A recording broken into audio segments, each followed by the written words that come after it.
Komedi romantis jadi salah satu genre film yang cukup digemari karena genre atau film sejenis ini bisa membuat hati penontonnya jadi berbunga-bunga. Adanya unsur komedi mengandung tawa juga bakal membuat suasana hati yang semulanya merasa susah jadi lebih bahagia lagi. Gak melulu Korea, ternyata ada beberapa rekomendasi film Cina komedi romantis yang juga menarik untuk diikuti kisahnya. Oke, welcome back to the next cinema channel. Masih sama gue lagi Are, yang kali ini ada 5 film komedi romantis baper asal Mandarin yang gak boleh kalian lewatkan. Buat kalian yang baru datang di channel ini atau juga yang belum subscribe, kalian bisa pencet dulu tombol subscribe-nya dan sekalian aktifin notifikasinya. Kalau udah, langsung aja mari kita masuk ke list filmnya.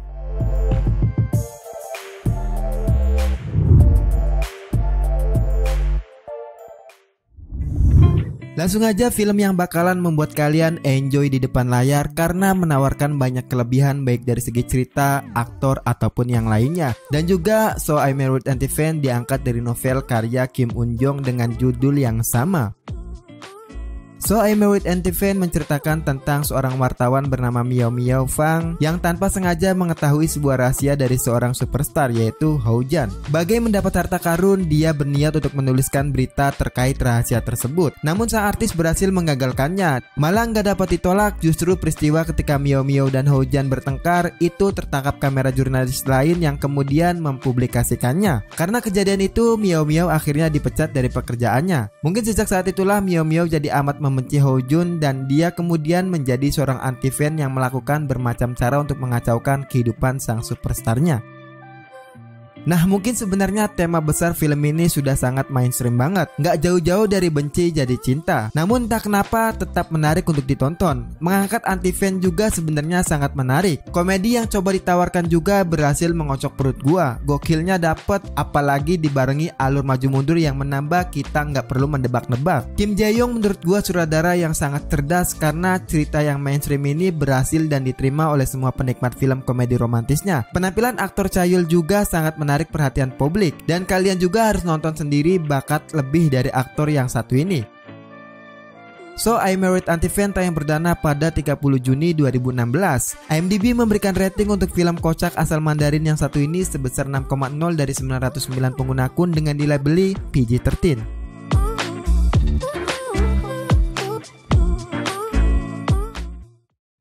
Film perpaduan antara Cina, Taiwan, dan Hong Kong bakalan memberikan berbagai scene-scene yang indah dan tentunya berbeda. All You Need Is Love mengajak kita traveling secara virtual sambil mengikuti salah satu kisah karakter yang ada di film ini. All You Need Is Love berkisah tentang seorang gadis cantik dan kaya raya bernama Fan Fan yang memiliki tekad untuk pergi jauh dari rumahnya yang berada di Cina ke Pulau Penghu, Taiwan. Di pulau tersebutlah Fan Fan bertemu dengan pemilik villa lokal yang bermasalah bernama Wu Shisha yang jatuh cinta dengannya. Villa tersebut harus segera ditutup lantaran kesalahan adiknya yang telah menipu investasinya. Wu harus membawa beban untuk membayar hutang tersebut. Fan Fan mungkin adalah princess berhati dingin dan sangat pemilih, sementara Wu adalah orang pulau yang sangat antusias dan penuh perhatian. Nah, mungkin banyak yang coba ditawarkan oleh film All You Need Is Love ini. Salah satunya yaitu film dengan setting Hong Kong, Cina, dan Taiwan ini memang sangat terasa banget mengangkat budaya lokalnya. Spot-spot menarik juga disuguhkan di film ini. Apalagi cerita yang ditawarkan sekaligus diperankan oleh Richie Jen benar-benar sangat kompleks dan menarik untuk diikuti. Richie Jen juga memerankan karakternya dengan sangat bagus. Memilih pasangan Suyi yang cantiknya luar biasa di film ini, gua rasa cocok banget.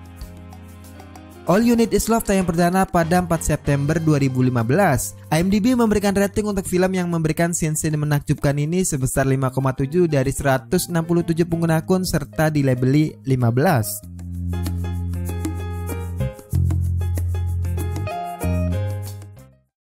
Masa muda yang gak akan pernah kembali dan cinta yang gak pernah terkikis oleh waktu. Sebuah kutipan yang bakalan menggambarkan film You'd Never Return dan juga bakalan mewarnai jalannya cerita yang cukup seru ini. You'd Never Return berkisah tentang kisah cinta antara Zhou Wei dan juga Wang Wei yang bertahan hingga 10 tahun lamanya. Zhou Wei adalah seorang gadis lugu yang berpenampilan sederhana dan berkacamata, sedangkan Wang Wei seorang pemuda tampan dan pandai berenang. Dia memiliki impian di dunia seni, tapi sayang dia buta warna. Ceritanya dimulai saat keduanya memasuki sebuah kampus yang sama hingga lulus dan menempuh karir masing-masing. Film ini memang banyak menampilkan hal-hal konyol. Hampir keseluruhan cerita isinya salah paham. Nah, mungkin hal yang paling menarik dari film ini menyelipkan plot twistnya yang bikin mewek. Kadang memang pertemanan semasa muda itu diwarnai salah paham hingga saling benci. Tapi justru teman seperti ini yang seringnya paling setia. Meng Tian tetap memberikan kesan yang mengandung bawang di film ini. Bukannya keluar dari genre, justru itu lebih menarik menurut gua sendiri. Yang mencuri perhatian gua tetap dua aktor utamanya, yaitu Jang Han yang aktingnya totalitas banget dan juga Ju Chen yang mimik muka, gestur tubuh semuanya perfect. You'd Never Return tayang perdana pada 23 Oktober 2015. IMDb memberikan rating untuk film komedi romantis sedih ini sebesar 5,2 di vote dari 111 pengguna akun dengan dilabeli 15+.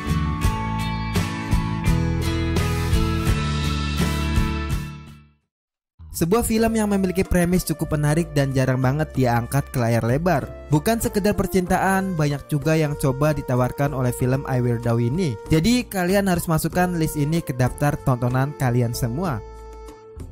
I Will Die menceritakan tentang Po Ching yang merupakan pasien OCD dengan gejala misopobia yang sangat parah.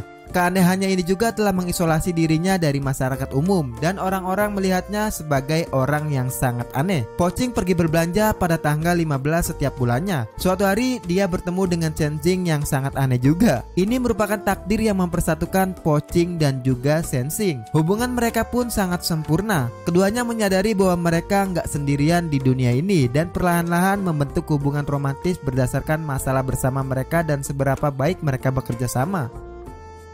Bukan endorse ataupun apa, gua di sini mau sedikit ngasih tahu beritanya bahwa I Will Die merupakan film Asia pertama yang difilmkan dan seluruh pengambilan scene-nya hanya diambil oleh kamera iPhone. Tapi kalau kalian nonton filmnya nggak kelihatan banget. Banyak gambar-gambar yang smooth yang memperindah ceritanya sendiri. Liu Mingyi selaku direkturnya, kita nggak perlu ragukan lagi soal penyutradaraannya di dunia seni film. Nicky Hise juga aktingnya sangat luar biasa. Pokoknya dia menjiwai banget karakternya dan terlihat ngeblend banget sama karakternya itu. I Will Die tayang perdana pada 7 Agustus 2020.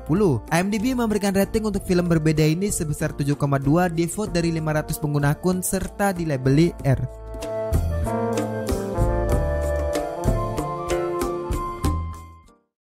Bukan sembarang film komedi romance, tapi juga persahabatan dan kekeluargaan yang sangat kental. Cerita yang bagus dimintangi juga dengan beberapa aktor dan aktris yang bukan kaleng-kaleng. You're the Apple of My Eyes, film yang coba menawarkan itu semua.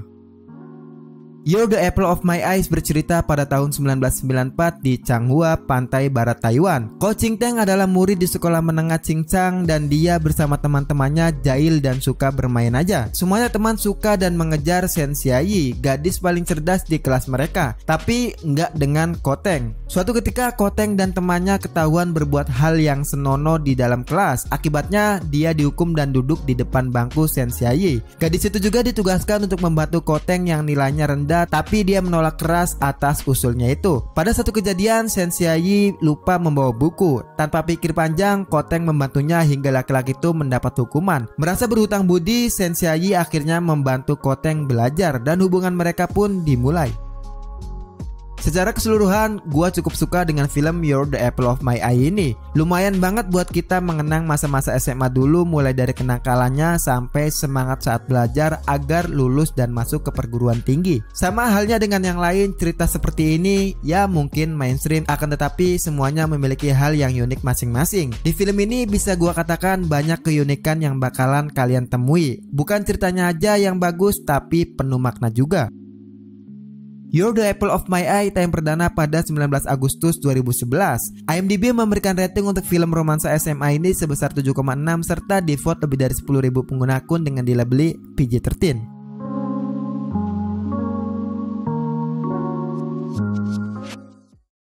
Oke, mungkin cuma segitu aja untuk konten 5 film asal Mandarin yang genrenya dijamin bikin baper buat siapapun yang nonton semua film yang ada di list kali ini. Subscribe, like, share, dan selalu support terus channel ini. Dan kalau kalian mau request rekomendasi film ke gue juga, kalian boleh tulis di kolom komentar. Oke, sekian dari gue Ares, see you in the next film.